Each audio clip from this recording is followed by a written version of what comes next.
Hello everyone, अभी हम पढ़ते हैं पेज नंबर 66 ऑफ आर छोटी कॉपी।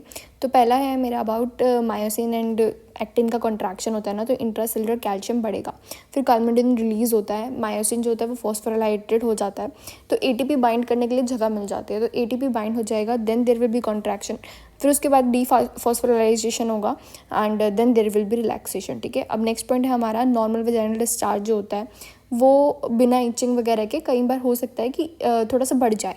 ठीक है, उसके डिफरेंशियल डायग्नोसिस अगर मान लो इचिंग वगैरह ये सब चीज़ें हैं या फिर फिशी ऑर्डर आ रहा है तो बैक्टीरियल वेजाइनोसिस हो जाएगा। अगर एसिडिक एनवायरनमेंट है, हाइफे वगैरह मिलेगा तो कैंडिडियासिस हो जाएगा। कोटी डिस्चार्ज बोलते हैं ना हम इसको। ठीक है, आगे नेक्स्ट पॉइंट पे चलते हैं। मोस्ट कॉमन हमारा प्यूबर्टी के अंदर मेनोरेजिया या फिर इनफर्टिलिटी ये होती है WHO की 2 ग्रेड।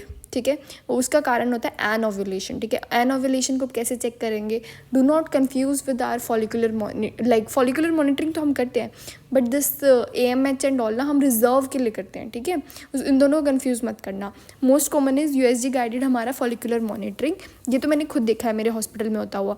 देन उसके बाद बेस्ट होता है हमारा progesterone, that is on day 21। They can ask you day 26 पे endometrial biopsy you can do. ठीक है, फिर आता है हमारा प्रोलैप्स के अंदर हम क्या करेंगे कि अगर मान लो प्रेग्नेंट फीमेल है या फिर एक्सट्रीमली एल्डरली है, वी कैन नॉट टच ज़्यादा ना, तो हम रिंग दे देंगे उसको। ठीक है, एंड पुअर अगर सर्जरी कैंडिडेट है तो लीफोर्ट मतलब बहुत डिस्ट्रक्टिव होता है। ठीक है, उसके बाद हम चलते हैं सिस्टोसील। देखो सिस्टोसील आगे बनेगा तो एंटीरियर कॉल्पोग्राफी कर दो, रेक्टोसील है अगर सिर्फ पोस्टीरियर कैल्पोग्राफी कर दो, अगर वेजाइना ही प्रोलैप्स हो गया तो हिस्टेक्टमी करनी पड़ेगी।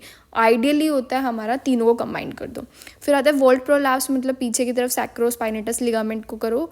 एंड फर्टिलिटी अगर आपको रखनी है तो देखो ये लड़कों के नाम है खन्ना, शिरोडकर, ये सारे करोगे तो फर्टिलिटी मेंटेन रहेगी ऑब्वियसली।